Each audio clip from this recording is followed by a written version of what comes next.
এপলিনা টাইমেটৰ প্ৰতিগৰাকী দৰ্শকক স্বাগতম জনাইছো আৰু লৈ আহিছো পুৱাৰ প্ৰথমটো খবৰ গুৱাহাটী মহানগৰীত এতিয়া টকাৰ উজান উঠিছে ইমানেই টকা ওলাইছে যে পথৰ কাষত গাড়ী ৰখাই গনিব লগা হৈছে বিষয় কিন্তু কৰ পৰা আহিল এই টকা হাজাৰ 10000ৰ কথা নহয় 92000 কৈ টকা গনিছে পথৰ কাষত গাড়ী ৰখাই প্ৰশাসনৰ লোকে প্ৰকৃততে এই টকাখিনি কৰ পৰা আহিল এই সন্দৰ্ভত তদন্ত অব্যাহত আছে মহানগৰীত ওলাইছে এতিয়া জাপে জাপে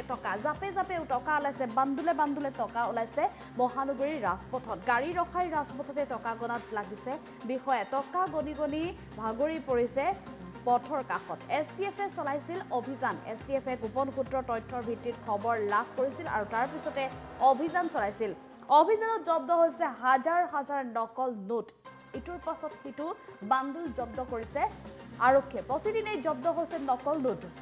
মহানগৰীৰ বিভিন্ন প্ৰান্তত প্ৰতিদিনে নকল নোট জব্দ হৈ আহিছে আৰু এবাৰ খানাপাৰত উদ্ধাৰ 92000 টকাৰ নকল নোট 92000 টকাৰ নকল নোটৰ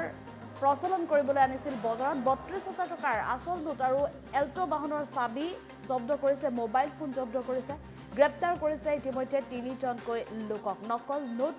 সৰবৰাহ কৰা 3জনকৈ লোকক গ্ৰেপ্তাৰ কৰিছে গ্ৰেপ্তাৰ হোৱা 3গৰাকী মেঘালয়ৰ বুলি জানিব পৰা গৈছে ধৃত 3জনৰ নাম ক্ৰমে কমলেং জালং সেলভিয়াছ সাদাব আৰু সাফাৰিয়াছ সাবাব তিনিওকে জেৰা অব্যাহত ৰাখিছে এতিয়া এছটিএফে মহানগৰীত দিনৰ ভাগতে এনেধৰণে জাপে টকা ওলাইছে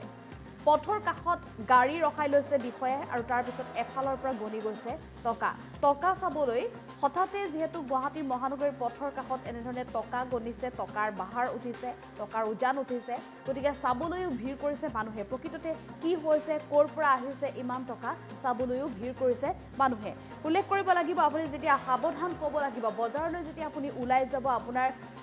আপোনাৰ টকা দোকানীক দিয়াৰ পিছতে আপোনাক যদি টকা ঘূৰাই দিয়ে তেনেহলে আপুনি কিন্তু টকাটো ধুনীয়া দেখিলে বা টকাটো নতুন দেখিলে নোটখন আপুনি নতুন দেখিলে আপুনি সাৱধান হওক কিয়নো আপোনাৰ হাতত হয়তো নকল নোট গুজি দিব পাৰে একাংশ দুষ্ট চক্ৰই গুৱাহাটী মহানগৰীৰ বজাৰে সমাৰে এতিয়া মেলি দিছে একাংশ জাল নোট আৰু এই জাল নোটৰ এটা বৃহৎ চক্ৰ মেঘালয়ৰ সৈতে যে সংযোগ আছে সেই কথা ইতিমধ্যে কালিৰ দিনটোত এছটিএফৰ অভিযানত পোহৰলৈ আহিছে কিয়নো মেঘালয়ৰ পৰা 3জন যুৱকে গুৱাহাটী মহানগৰীলৈ সৰবৰাহ কৰি আছিল এই জাল নোটখিনি এছটিএফৰ হাতত গোপন তথ্য লাভ কৰিছিল গোপন সূত্ৰৰ তথ্যৰ ভিত্তিত এছটিএফে অভিযান চলাইছিল আৰু অৱশেষত এছটিএফৰ অভিযানত এই কথা পোহৰলৈ আহে মেঘালয়ৰ 3জন যুৱকে গুৱাহাটীলৈ কঢ়িয়াই আনিছিল এই সমূহ জাল নোট আৰু পূৰ্বেও তেওঁলোকে বিভিন্ন সময়ত এনেধৰণে জাল নোটৰ প্ৰচলন কৰি আহিছিল গুৱাহাটী মহানগৰৰ বজাৰে সমাৰে এই সমূহ জাল নোট মেলি দিছিল কেৱল গুৱাহাটী মহানগৰ বুলিয়ে নহয় ৰাজ্যৰ অন্যান্য প্ৰান্তলৈও এনেধৰণে নকল নোটৰ এখন বেহা চলাই আছে এটা দুষ্ট চক্ৰই আৰু এই জাল নোট এনেধৰণে বজাৰে সমাৰে মেলি দিয়াৰ পিছতে সাধাৰণ লোক আচলতে বিপদত পৰা দেখিবলৈ পোৱা যায় আৰু এইবাৰ খানাপাৰাত উদ্ধাৰ হৈছে 92000 টকাৰ নকল নোট এছটিএফৰ তৰফৰ পৰা অভিযান চলিছিল আৰু এই অভিযানৰ পিছতে এতিয়া এনেধৰণে পথৰ কাষত উদ্ধাৰ হৈছে এখন বাহনত উদ্ধাৰ হৈছে গুৱাহাটীলৈ সৰবৰাহ কৰি থকাৰ সময়তে উদ্ধাৰ হৈছে এইসমূহ টকা মেঘালয়ৰ পৰা আহি আছিল এইসমূহ টকালৈ 92000 জাল নোট লৈ গুৱাহাটী মহানগৰীৰ বিভিন্ন প্ৰান্তত মেলি দিবৰ বাবে লৈ আহিছিল এই 3জন যুৱকে ধৃত 3জনক ইতিমধ্যে গ্ৰেপ্তাৰ কৰিছে 92000 নকল নোটৰ সমান্তৰালভাৱে জব্দ কৰিছে 32000 টকাৰ আসল নোট আৰু এল্ট্ৰো বাহনৰ চাবি মোবাইল ফোন জব্দ কৰিছে আৰক্ষীয়ে আৰু এই বৃহৎ জাল নোটৰ 3 সৰবৰাহকাৰীৰ লগত আৰু কোনো বৃহৎ গেং জড়িত আছে নেকি সেই সন্দৰ্ভত এতিয়া প্ৰশাসনৰ তদন্ত অব্যাহত আছে আৰু এই 3 যুৱকক বৰ্তমান সোধপোছ অব্যাহত ৰাখিছে 3 যুৱকক সোধপোছৰ পিছতে পোহৰলৈ আহিব এই জাল নোট সৰবৰাহৰ লগত জড়িত থকা বৃহৎ গেংটোৰ বা বৃহৎ চক্ৰটোৰ মূল ঘাটি কৰ পৰা এই ঘাটিৰ প্ৰচলন হৈ আছে বা কৰ পৰা এই বেহা চলি আছে এখন টকাৰ জাল নোটৰ এখন কোলা বেহা চলি আছে সেই সন্দৰ্ভত আৰক্ষীয়ে তদন্ত অব্যাহত ৰাখিছে আৰক্ষীৰ তদন্তৰ পিছতে পোহৰলৈ অহাৰ সম্ভাৱনা ইতিমধ্যে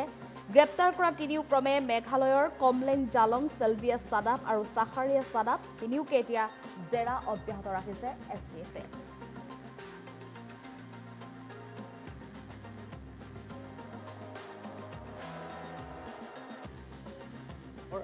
ফেক কাৰেঞ্চি ডিলিঙৰ ওপৰত। তো সেই হিচাপে আমি খানাপাৰাত এটা ৰেড মাৰিলোঁ। সেই হিচাপে আমি 3জন মানুহ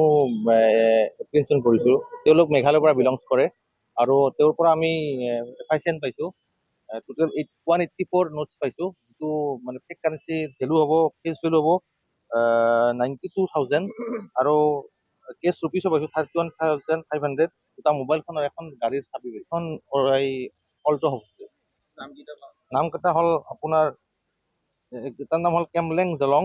ই ইষ্ট খাচী হিলছৰ পৰা বিলংছ কৰে। এটা হ'ল চেলভিয়া চেডাপ, ই ৰিভয় ডিষ্ট্ৰিক্টৰ পৰা বিলংছ কৰে। আৰু একজন হ'ল চাকাৰিয়া চেডাপ, ইও ৰিভয়ৰ পৰা বিলংছ কৰে। তিনিজন। এইটো